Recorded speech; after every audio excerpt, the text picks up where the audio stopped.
Welcome to this series of final term preparation. ये final term की preparation series की video है।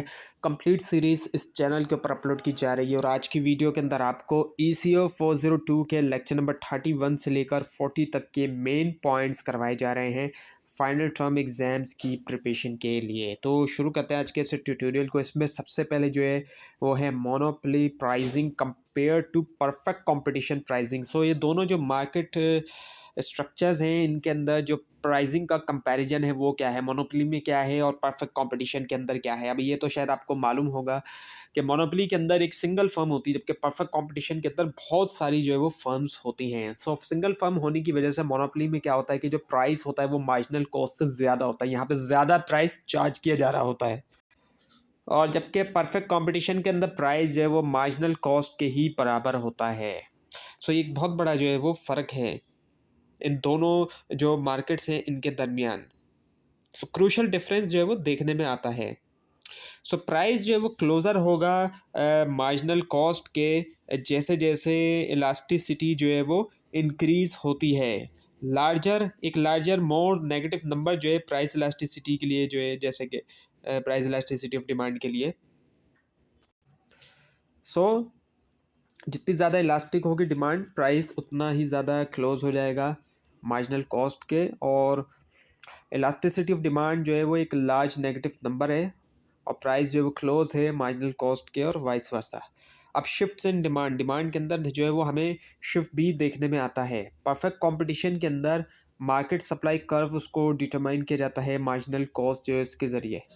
और मोनोपोली फर्म की हम बात करें तो आउटपुट जो है वो डिटरमाइन किया जाता है मार्जिनल कॉस्ट और जो शेप होता है डिमांड कर्व का। सो परफेक्ट कंपटीशन के अंदर मार्केट सप्लाई कर्व जो है वो मार्जिनल कॉस्ट कर्व है, और मोनोपोली के अंदर आउटपुट को देखा जाता है इसके ज़रिए जो इंटरसेक्शन होता है मार्जिनल कॉस्ट का और जो डिमांड कर्व है। अब मल्टी प्लांट फर्म की हम बात करें सो बहुत सी फर्म्स के लिए प्रोडक्शन जो है वो होती है दो या ज़्यादा जो है डिफरेंट प्लांट्स के अंदर, जहाँ पे ऑपरेटिंग कॉस्ट के अंदर भी फ़र्क आ सकता है, ज़ाहिर बात है। सो चूज़ करना टोटल आउटपुट, और जो आउटपुट हर प्लांट के लिए उसके लिए क्या है कि मार्जिनल कॉस्ट जो है हर प्लांट के अंदर इक्वल होनी चाहिए, एक तो ये भी है, और मार्जिनल कॉस्ट जो है वो इक्वल हो जो मार्जिनल रेवेन्यू होता है हर प्लांट के लिए। मोनोपोली पावर की अगर हम बात करें सो मोनोपोली जो है ज़ाहिर बात है रेयर है। बहुत कम इंडस्ट्रीज़ ऐसी जहाँ पे हमें मोनोपोली देखने में आती है। लेकिन अब एक ऐसी मार्केट जहाँ पे कई सारी फर्म है, हर कोई फेस करी एक डाउनवर्ड स्लोपिंग डिमांड कर्व, वो जो है प्रोड्यूस करेगी, उससे प्रोड्यूस होगा कि प्राइस एक्सीड कर जाएगा मार्जिनल कॉस्ट को। तो ऐसी मार्केट जहाँ पे बहुत सारी फर्म्स फेस कर रही हैं डाउनवर्ड स्लोपिंग डिमांड कर्व, वो जो है एग्जिबिट करेंगी, दिखाएंगी एक सिचुएशन जहाँ पे प्राइस जो है एक्सीड कर जाता है मार्जिनल कॉस्ट को। अब सोर्सेस क्या है मोनोपोली पावर की, मोनोपोली पावर आती कहाँ से है, क्यों फर्म्स जो है उनकी मोनोपोली बन जाती है, क्यों कंसिडरेबल मॉनेटरी मोनोपोली पावर होती है। सो एक फ़र्म की मोनोपोली पावर जो है आती है उसकी जो फ़र्म की इलास्टिसिटी ऑफ डिमांड है, और इलास्टिसिटी को देखा जाता है, डिटरमाइन किया जाता है इलास्टिसिटी ऑफ मार्केट डिमांड से, और ये कि कितनी फर्म्स मौजूद है उस इंडस्ट्री के अंदर और फर्म्स के दरमियान इंटरेक्शन किस तरह का होता है। अब जो सोशल कॉस्ट है, ज़ाहिर बात है मोनोपोली पावर है उसकी सोशल कॉस्ट है, सोसाइटी के अंदर उसकी एक तरह का खर्चा है जो मोनोपोली पावर बनी हुई है उसकी वजह से सोसाइटी को पे करना है कुछ। सो मोनोपोली की वजह से होता क्या है कि प्राइस बहुत ज़्यादा हाई चार्ज किए जाते हैं और क्वांटिटी भी कम प्रोड्यूस की जाती है कॉम्पिटिटिव मार्केट्स के मुकाबले में। इसी वजह से हम देखते हैं इलेक्ट्रिसिटी एक बहुत कॉमन एग्जांपल है हमारे यहाँ पर इलेक्ट्रिसिटी की मोनोपोली बनाई गई है, तो इसी वजह से होता क्या है कि प्राइस हाई चार्ज करते हैं और फिर प्रोडक्शन भी जो है उसकी कम की जाती है। इसी वजह से आप देखते हैं कि लोड शेडिंग होती है। सो ये मोनोपोली की वजह से ही पॉसिबल हुआ है, अदरवाइज़ तो ज़ाहिर बात है अगर मोनोपोली नहीं होती तो ऐसे सिचुएशन के अंदर प्राइस भी इतना ज़्यादा चार्ज नहीं होता और फिर जो क्वांटिटी है, जो प्रोडक्शन है वो भी फिर ज़्यादा होती है। पहले के दौर में कम्युनिकेशन के अंदर भी मोनोपोली होती थी पीटीसीएल की, लेकिन अब आज के दौर में हम देखते हैं कि कम्युनिकेशन के अंदर मोनोपोली नहीं है, तो कस्टमर्स को, लोगों को काफ़ी आसानी है। प्राइस भी इतने ज़्यादा नहीं है जितने पहले होते थे जब मोनोपोली के दौर में, और इसी तरह से ऑप्शंस भी ज़्यादा होते हैं लोगों के पास। अब नेचुरल मोनोपोली की अगर हम बात करें तो अब एक ऐसी सिचुएशन भी कुछ जगहों पर आती है जहाँ पे पूरी की पूरी अगर फर्म जो है वो प्रोड्यूस करे आउटपुट एक इंडस्ट्री का, तो वो लो कॉस्ट के ऊपर करेगी। कुछ ऐसी जगह, कुछ ऐसी भी सिचुएशन आ जाती है, तो वहाँ पर नेचुरल मोनोपोली बन जाती है। एक फर्म जो है पूरा का पूरा आउटपुट प्रोड्यूस करेगी पूरी इंडस्ट्री का, तो वो कम कॉस्ट पे कर सकेगी मल्टीपल फर्म्स के मुकाबले में। ज़्यादातर रेलवे की एग्जांपल दी जाती है कि रेलवे की जो है वो नेचुरल मोनोपोली जो है वो कहा जाता है कि रेलवे जो है वो नेचुरल मोनोपोली में आती है। अब रेगुलेशन इन प्रैक्टिस की हम बात करें कि इसको रेगुलेट किस तरह किया जाए, तो बहुत डिफ़िकल्ट होता है कि एस्टिमेट किया जाए फर्म की कॉस्ट और जो डिमांड फंक्शन होता है, क्योंकि ये चेंज होते हैं। मार्केट की जो इवॉल्विंग कंडीशन है, जो इवॉल्व हो रही है कंडीशन, वक्त के साथ साथ इवॉल्व हो रही है, उसमें हम देखते हैं कि वो एक जैसी नहीं रहती। सो एक अल्टरनेटिव प्राइसिंग टेक्निक जो कि रेट ऑफ रिटर्न एग्रीगेशन है, ये अलाउ करता है फर्म को कि सेट करें मैक्सिमम प्राइस जो कि बेस करता है एक्सपेक्टेड रेट के ऊपर भी, या फिर जो रिटर्न जो कि फर्म जो है वो अर्न करेगी। अब है मोनोप्सोनी। मोनोप्सोनी भी होती है एक ऐसी मार्केट होती है जिसके अंदर एक ही सिंगल बायर है, बायर सिंगल है इसमें सिर्फ। मोनोप्सोनी पावर जो है वो एबिलिटी होती है बायर की। अभी यहाँ पर उल्टा हो रहा है कि बायर ही एक होगा, एबिलिटी होती है यहाँ पे बायर की कि वो अफेक्ट कर सके प्राइस भी, जाहिर बात है फिर वो प्राइस को भी अफेक्ट कर सकता है और वो कम पे करेगा। अब ये मोनोपोली का उलट है कि यहाँ पे जब सिंगल बायर है उसके पास पावर है, वो कम पे करे, जितने एक नॉर्मल प्राइस है कॉम्पिटिटिव मार्केट में जो प्राइस है वो उसके मुकाबले में वो कम पे करे। सो ये मोनोपोली आ जाती है। सो कॉम्पिटिटिव बायर प्राइस टेकर है, जो कॉम्पिटिटिव बायर है वो प्राइस टेकर होता है, और फिर उसकी जो पी है वो मार्जिनल एक्सपेंडिचर के बराबर है प्राइस, और एवरेज एक्सपेंडिचर की भी, और डी जो है वो है मार्जिनल वैल्यू। अब मोनोप्सोनी पावर की अगर हम बात करें, सो बहुत कम बायर अगर हों तो ऑब्वियसली बात है वो प्राइस को इन्फ्लुएंस कर सकते हैं। ऑटोमोबाइल इंडस्ट्री में अगर बायर जो है वो कम है, तो ऑब्वियसली बात है वो कर सकते हैं। इनकी जो गाड़ियों की इंडस्ट्री है वहाँ पर बायर जाहिर बात है इतने ज़्यादा नहीं होते, हर कोई तो नहीं गाड़ी खरीदता, इसी वजह से तो वहाँ पर जो है वो बायर्स जो है वो इन्फ्लुएंस कर सकते हैं प्राइस को, क्योंकि बायर्स की तादाद इतनी नहीं होती। सो मोनोप्सोनी जो है वो पावर देता है उनको कि वो पे करें प्राइस जो कि मार्जिनल वैल्यू से कम होती है। और किस हद तक मोनोप्सोनी की पावर है ये डिपेंड करता है 3 सिमिलर फैक्टर्स के ऊपर। इलास्टिसिटी जो है मार्केट सप्लाई की, जितनी कम होगी इलास्टिसिटी मार्केट सप्लाई की उतनी ही ज़्यादा होगी मोनोप्सोनी पावर। इसके अलावा नंबर ऑफ़ बायर कितने हैं, ज़ाहिर बात है जितने कम होंगे नंबर ऑफ़ बायर उतनी ही कम जो है वो इलास्टिसिटी सप्लाई होगी, और उतनी ही ज़्यादा मोनोप्सोनी पावर होगी। यहाँ पर इलास्टिसिटी सप्लाई की बात की जा रही है, डिमांड की इलास्टिसिटी की नहीं। और इंट्रैक्शन कैसा है हमारे बायर्स के दरमियान, जितने ज़्यादा बायर्स कम कम्पीट करेंगे एक दूसरे से, तो मोनोप्सोनी पावर ज़्यादा होती है। नाउ दी बायलैटरल मोनोपोली। अच्छा, अब एक और सिचुएशन है जो ना मोनोपोली है ना मोनोप्सोनी है, बल्कि ये बायलैटरल मोनोपोली कहलाई जाती है। अब बायलैटरल मोनोपोली तो बहुत कम देखने में आती है, ये कोई बहुत ही कम ऐसी सूरत हाल है कि बायलैटरल मोनोपोली होगी। एक ऐसी मार्केट होती है जहाँ पर बहुत कम सेलर होते हैं, साथ में मोनोपोली पावर होती है सेल करने के लिए मार्केट को, बहुत कम बायर होते हैं मोनोप्सोनी पावर के साथ। सो ये जो है ज़्यादा कॉमन है। मतलब ये क्या है, ऐसा तो खैर नहीं हो सकता कि एक ही सेलर एक ही बायर को बेच रहा है, लेकिन ये ज़रूर होता है कि एक सेलर बहुत कम बायर्स को बेच रहा है। इस तरह की बायलैटरल मोनोपोली जो है वो हम देख सकते हैं। सो रियल वर्ल्ड के अंदर हमें ये देखने में आता है कि बहुत कम सेलर हैं किसी भी प्रोडक्ट के, और वो बहुत कम जो है वो बायर्स को बेच रहे हैं। इस तरह की मोनोपोली को हम बायलैटरल मोनोपोली कहते हैं। एक सेलर एक बायर को बेचे, इस तरह की मोनोपोली बहुत कम देखने में आती है। बायलैटरल मोनोपोली जो है, इस तरह की बायलैटरल मोनोपोली बहुत कम देखने में आती है, लेकिन ऐसी बायलैटरल मोनोपोली तो हम देखते हैं कि जहाँ पर ऐसी प्रोडक्ट है जिसके बेचने वाले भी बहुत कम है, तो ख़रीदने वाले भी बहुत कम हमें दिखाई देते हैं। Now the limiting market power, the anti trust law. So जो गोल है एंटी ट्रस्ट लॉ का, वो क्या होता है कि प्रमोट किया जाए कॉम्पिटिटिव मार्केट्स को, कॉम्पिटिटिव इकोनॉमी को, और जो रूल्स एंड रेगुलेशन है ये इनको डिज़ाइन किया गया था कि प्रमोट किया जाए कॉम्पिटिटिव इकोनॉमी किस तरीके से कि एक्शंस, ऐसे एक्शंस को रोका जाए जो कि रुकावट बनते हैं या फिर रोकते हैं कंपटीशन को, और रिस्ट्रिक्ट किया जाए, रोका जाए ऐसी फॉर्म्स ऑफ मार्केट जो कि अलाउेबल हैं। So pricing with market power, market power के साथ अगर हम प्राइसिंग की बात करें, सो प्राइसिंग जो है मार्केट पावर के बगैर जो कि परफेक्ट कंपटीशन है, यहाँ पर क्या होता है कि डिमांड एंड सप्लाई के मुताबिक की जाती है प्राइसिंग जो है वो, और इंडिविजुअल प्रोड्यूसर जो है वो उसको फोरकास्ट करना होता है मार्केट को और कंसंट्रेट करना होता है मैनेज करने के ऊपर प्रोडक्शन, ताकि वो मैक्सिमाइज़ करे अपना प्रॉफिट भी। और प्राइसिंग जो होती है मार्केट पावर के साथ, यानी कि इम्परफेक्ट कंपटीशन, परफेक्ट कंपटीशन के अलावा जो दूसरी मार्केट है, यह रिक्वायर करता है इंडिविजुअल प्रोड्यूसर को कि वो जाने जो करेक्टरिस्टिक्स है डिमांड की भी, और साथ में जो मैनेज प्रोडक्शन होती है वो भी। Now the price discrimination. अब प्राइस डिस्क्रिमिनेशन की हम बात करें, जो वर्ड डिस्क्रिमिनेशन होता है इसका मतलब होता है फ़र्क करना। फ़र्क करना है, किसी भी तरह का फ़र्क करना, उसको हम डिस्क्रिमिनेशन कहते हैं। जब हम प्राइस डिस्क्रिमिनेशन की बात करते हैं तो फिर ये होता है कि फ़र्क किया जाता है कस्टमर्स के दरमियान, पैसे जब चार्ज किए जाते हैं।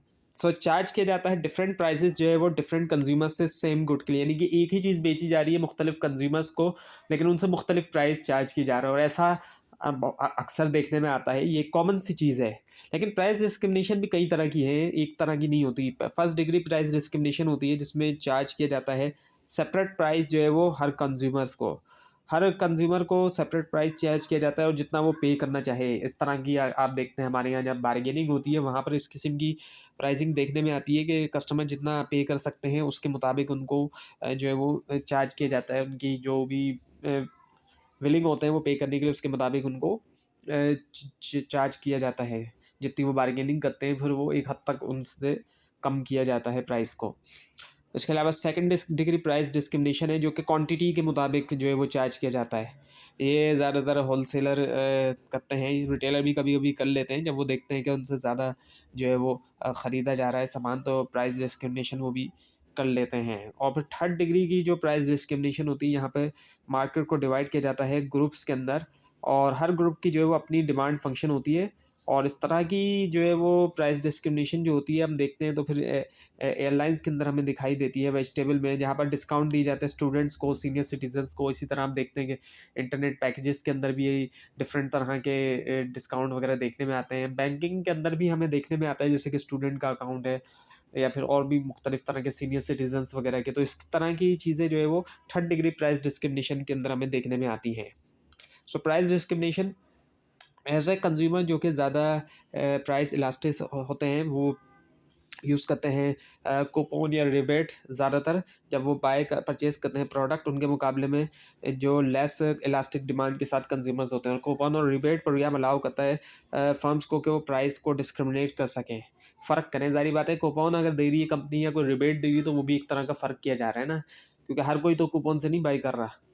अब एयरलाइन फेयर्स की अगर हम बात करते हैं, जो किराए होते हैं एयरलाइन के, सो ये भी सारी बातें प्राइस डिस्क्रिमिनेशन की ही एक एग्जांपल है। सो डिफरेंस आना इलास्टिसिटीज़ के अंदर ये बताता है कि कंज्यूमर जो है वो पे करेगा हायर फेयर दूसरों के मुकाबले में। बिजनेस ट्रैवलर्स के पास जो है वो कम चॉइस होती है, हमें देखने में आता है कि ज़्यादा नहीं होती, ज़ाहिर बात है।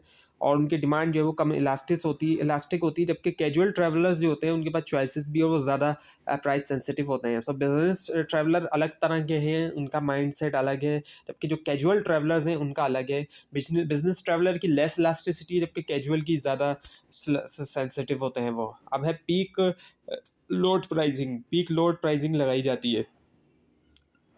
सो कुछ ऐसी प्रोडक्ट्स होती हैं जो कि डिमांड जो है उनकी पीक पे हो सकती है एक पार्टिकुलर टाइम पे, एक ख़ास टाइम पे हम देखते हैं, जैसे कि रश आवर ट्रैफिक है, ज़्यादा ट्रैफिक के टाइम पे जो है वो है। इस तरह इलेक्ट्रिसिटी की हम प्राइस देखते हैं कि समर में हमें ज़्यादा दिखाई देती है, समर के अंदर बहुत ज़्यादा हम देखते हैं कि बिल चार्ज किया जा रहा होता है। इसी तरह कुछ रेस्टोरेंट्स ऐसे भी होते हैं जो कि वीकेंड्स के ऊपर ज़्यादा जो है वो प्राइस जो है वो चार्ज कर रहे होते हैं। और इसी तरह से आप देखते हैं कि जो कैब की ऑनलाइन जो कैब सर्विस है, टैक्सी की जो सर्विस है, वहाँ पर भी जब ज़्यादा ट्रैफिक हमें दिखाई देता है, ये पहले वाले से हम इसको समझ सकते हैं पॉइंट से, तो वहाँ पर जो है वो उन्होंने ज़्यादा जो है वो चार्ज कर रहे होते हैं, पीक लगाया हुआ होता है उन्होंने।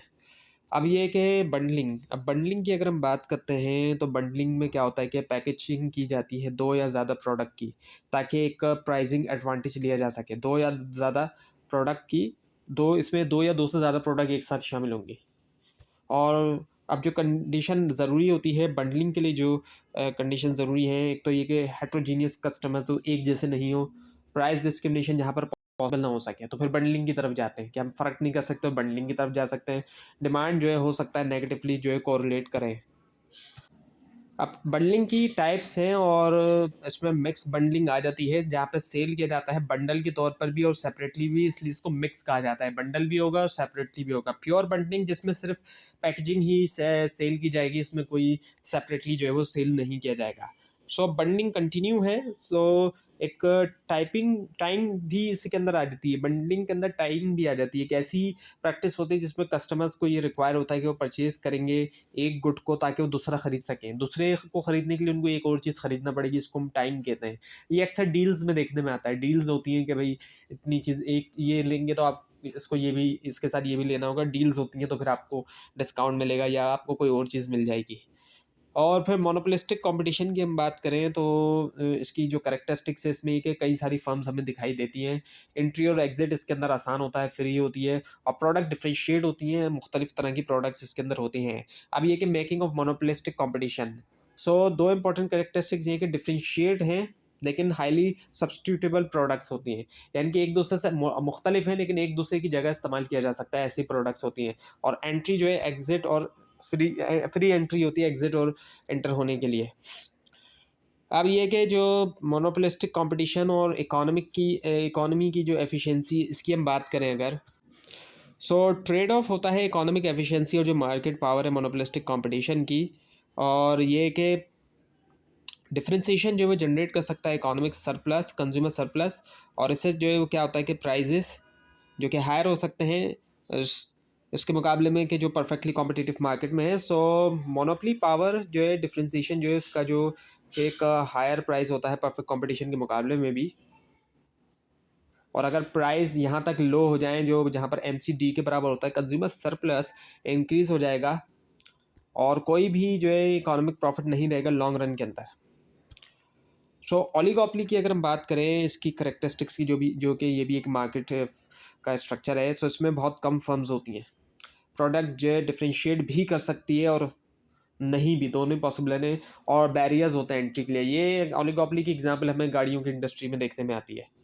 और एग्जांपल आगे इसकी पहली एग्जांपल वही ऑटोमोबाइल की है, गाड़ियों की। इसके अलावा स्टील की जो इंडस्ट्री है, स्टील की जो स्टील मैन्युफैक्चरिंग की है जहाँ स्टील बन रहा है। इसके अलावा एल्यूमिनियम हो गई, पेट्रोकेमिकल्स हो गए, इलेक्ट्रिकल इक्विपमेंट्स हो गए, कोई भी इलेक्ट्रिक कार। इसके अलावा कंप्यूटर ज़ाहिर बात है बनाने वाली फर्म्स हैं, बहुत कम है। मोनोपोली तो नहीं है लेकिन ज़ाहिर बात है उनकी तादाद जो है वो ज़्यादा नहीं है। सो जो बैरियर्स हैं एंट्री के वो ये हैं, कई सारे बैरियर्स होते हैं एंट्री के, किसी भी मार्केट के अंदर इंटर होना चाह रहे हैं या इंडस्ट्री में। तो एक तो एक नेचुरल बैरियर भी आ जाता है कई बार, जैसे एयरलाइन की भी हम एग्जांपल ले सकते हैं। एयरलाइन में इंटर होना भी एक ज़ाहिर बात है नेचुरल बैरियर बन जाता है। और रेलवे तो बहुत कॉमन एग्जांपल है कि एक नेचुरल बैरियर है वहाँ पर। और इसके अलावा स्केल इकोनॉमीज़ है कि बड़े पैमाने पे काम हो रहा है तो ज़ाहिर बात है उसके लिए बहुत ज़्यादा इन्वेस्टमेंट या बहुत ज़्यादा ज़ाहिर बात है उसके लिए ज़रूरत पड़ती है बड़ी फर्म्स की। और पेटेंट्स करवा लिया होता है कभी कुछ फर्म्स ने तो फिर दूसरा उस जैसी प्रोडक्ट को लॉन्च नहीं कर सकते। और टेक्नोलॉजी का इशू भी है, ज़ाहिर बात है टेक्नोलॉजी जिस तरह एडवांस हो रही है और नेम रिकग्निशन होना, एक ब्रांडिंग यानी कि ये ब्रांडिंग से जुड़ा कॉन्सेप्ट है। एक ब्रांड बन जाती है जब किसी चीज़ की अच्छी ब्रांड बन गई तो फिर दूसरी कॉम्पिटिटर्स के लिए सर्वाइव करना या एंटर होना भी बहुत मुश्किल हो जाता है। Now the equilibrium in an oligopolistic market. अब ओलिगोपोलिस्टिक मार्केट के अंदर जो इक्विलिब्रियम होता है उसके बारे में अगर हम बात करें, सो ओलिगोपोली के अंदर फर्म को लाजमी तौर पे कंसिडर करना चाहिए एंटिसिपेटेड रिएक्शन जो है उनके कॉम्पिटिटर के लिए, जब कभी भी वो प्राइस कर रहे हैं या फिर प्राइसिंग कर रहे हैं या फिर प्रोडक्शन डिसीजंस को वो कर रहे हैं। अब उसके बाद ये कि डिफाइनिंग इक्विलिब्रियम, इक्विलिब्रियम को अगर हम डिफाइन करें, सो इक्विलिब्रियम जो होता है ओलिगोपोली में वो तब होता है जब फर्म जो है उनके कंटेंट के साथ कंटेंट होती हैं उनके आउटपुट और प्राइसिंग डिसीजन से। सो फर्म जो है वो कर रही हैं बेस्ट जो कि वो कर सकें और नहीं होता उनका कोई इंसेंटिव कि वो चेंज करें आउटपुट या प्राइस, तो तमाम फर्म्स अज्यूम करती हैं कॉम्पिटिटर्स जो है वो ले रहे हैं राइवल डिसीजन। अब वैसे इक्विलिब्रियम जो है ना वो असल में एक ऐसी सिचुएशन है बेसिकली अगर हम बात करें जहाँ पर डिमांड और जो सप्लाई होती है वो बराबर होती है। बेसिकली तो इक्विलिब्रियम वही चीज़ है कि जहाँ पर कोई जो डिमांड और सप्लाई है वो बिल्कुल बराबर हो जाएगी। और नैश इक्विलिब्रियम की हम बात करें यहाँ पे जो लिखा हुआ है इसके मुताबिक, सो नैश इक्विलिब्रियम के अंदर हर फर्म जो है वो क्या कर रही है, बेस्ट पॉसिबल डिसीजन कर रही है, कंसिडर करते हुए जो उसके राइवल्स का डिसीजंस है उसको भी कंसिडर करते हुए। अब जो कुर्नोट मॉडल डोपली है, कुर्नोट मॉडल डोपली के अंदर एक वाइडली यूज मॉडल है डोपली का। सो ये मॉडल जो है वो अज्यूम करता है एक होमोजीनियस गुड और एक फर्म की जो प्रोडक्शन डिसीजन उनको किया जाता है कॉन्टेक्स्ट के अंदर कि क्या ये एंटिसिपेट करती है कि दूसरी फर्म जो है वो प्रोड्यूस करें। सो दो फर्म्स जो है वो कॉम्पीट कर रही हैं एक दूसरे के साथ, होमोजीनियस गुड्स हैं, एक जैसे हैं, और आउटपुट जो है एक दूसरी फर्म का उसको अज्यूम किया जाता है कि वो हो fixed. Now the reaction curve, अब रिएक्शन कर्व की अगर हम बात करें, सो जो रिएक्शन कर्व है कुर्नोट मॉडल के अंदर ये बताता है कि कैसे एक फर्म का ऑप्टिमल आउटपुट डिसीजन डिपेंड करता है एक्सपेक्टेशन के ऊपर, उसकी दूसरे फर्म्स के आउटपुट के ऊपर। प्राइस कंपटीशन की हम बात करें तो जो कंपटीशन होता है ओलिगोपोलिस्टिक इंडस्ट्री में वो हो सकता है प्राइस के साथ, ना कि आउटपुट के साथ। और बर्ट्रेंड मॉडल को यूज़ करते हुए इलस्ट्रेट किया जाता है प्राइस कंपटीशन एक ओलिगोपोलिस्टिक इंडस्ट्री के अंदर होमोजीनियस गुड्स के साथ। Now the price competition with differentiated products, so market share जो है अब उनको डिटरमाइन किया जाता है ना सिर्फ प्राइजेस के ज़रिए, बल्कि जो डिफरेंसेस आते हैं डिज़ाइन के अंदर, परफॉर्मेंस के अंदर, जो ड्यूरेबिलिटी होती है हर फर्म की, जो प्रोडक्ट्स होती हैं उसकी। तो ये थी आज की वीडियो। आपको इस बारे में कोई क्वेश्चन है, खास तौर पर इसमें कोई मिस्टेक दिखाई दे ज़रूर हाईलाइट कीजिए, और इस पूरी सीरीज़ को देखने के लिए और फाइनल टर्म एग्जाम्स की प्रिपरेशन के लिए इस चैनल को सब्सक्राइब कीजिए, बेल आइकन के ऊपर क्लिक कीजिए। Thanks for watching this video and best of luck for your exams.